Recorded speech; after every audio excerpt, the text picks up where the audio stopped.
स्वामी Samarth. Shri Swami Samarth. Good morning. Shri Swami समर्थ।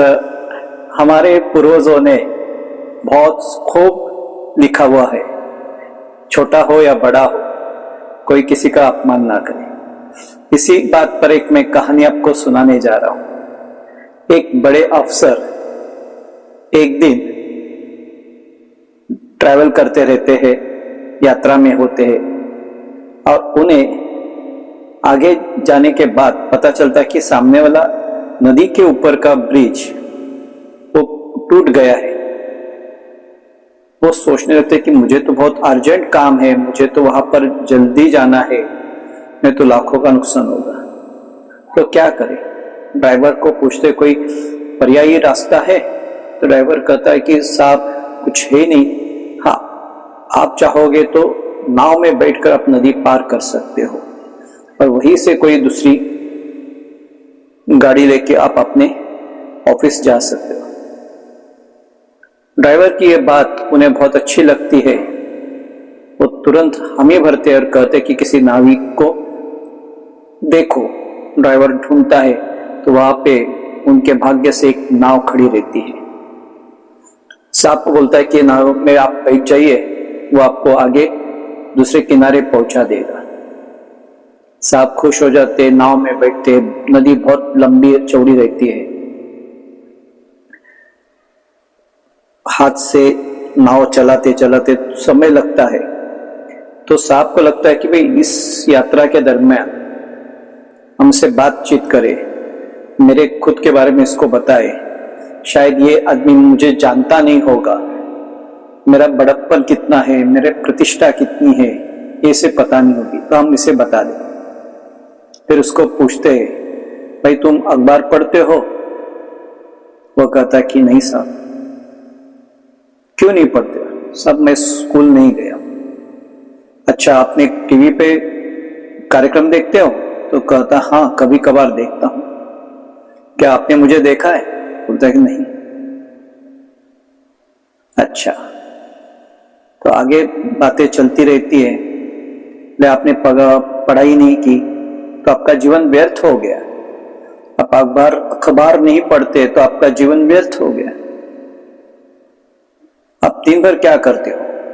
तो नाविक कहता है मैं तो दिन भर नैया चलाता हूं, दूसरा कुछ काम नहीं करता।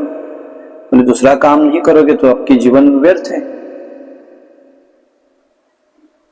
फिर ऐसे बातें चलती रहती है। वो हमेशा सब उसको बोलता है कि तुम्हारा जीवन व्यर्थ गया। अचानक मौसम करवट बदलता है, जोर से आंधी चलने लगती है, नाव हिलने डुलने लगती है। साहब डर जाते हैं। नाविक शांति से नाव को निकालने की कोशिश करता है, मगर नाव बहर में फंस जाती है। नाविक साहब से पूछता है, साहब आप इतने पढ़े लिखे हो, इतने बड़े कंपनी के मालिक हो, आप अखबार पढ़ते हो, टीवी देखते हो, यात्रा करते हो, आपके पास धन दौलत सब कुछ है, पर आपको तैरना आता है? वो कहते कि नहीं मुझे तैरना नहीं आता है। तो नाविक उसको हंस कर कहता है तो साहब आपका जीवन अभी व्यर्थ हो गया, आपको बचाना मुश्किल है।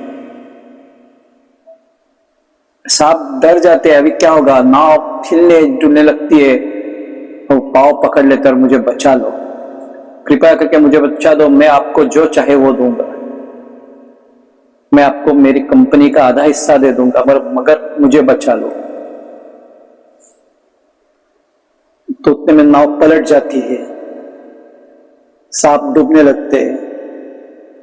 तो नाविक उनको देख के हंसता है, साहब आपका तो जीवन व्यर्थ हो गया, क्या काम की इतनी सब कुछ आपने कमाई की, प्रतिष्ठा कमाई, पैसा कमाया, अपने बस अहंकार आपने कमा लिया बहुत सारा।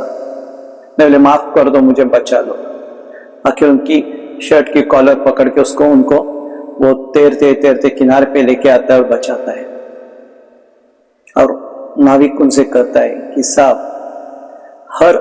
हर इंसान अपने अपने क्षेत्र में माहिर होता है। कौन किसने कौन से क्षेत्र में है उसके ऊपर उसको जज मत करना, उसकी औकात मत निकालना। हर इंसान अपने क्षेत्र में महान है, बड़ा है। आज मैं नहीं होता तो आप डूब जाते थे और ये सब संपत्ति आपका युगो यही के यही पानी में बह जाता है। तो उनको अपनी गलती का एहसास होता है कि वो माफी मांगकर कहते हैं कि सही है कि इंसान अपने क्षेत्र में महान होता है, मुझे माफ कर दो।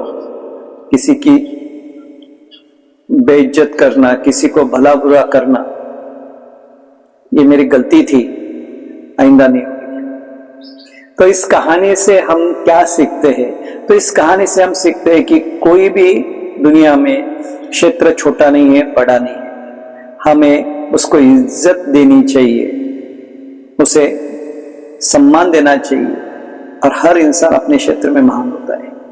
तो ऐसी छोटी छोटी कहानी लेकर मैं आपके सामने आऊंगा। इस कहानी आपके जीवन बदल देगी, ये मुझे आशा है, उम्मीद है। आप अपने जीवन में सुधार लाइए। ईगो होगा तो छोड़ दीजिए। तो मेरे इस चैनल को सब्सक्राइब कीजिए, लाइक कीजिए और फॉरवर्ड कीजिए। धन्यवाद। तब तक के लिए पूर्ण विराम।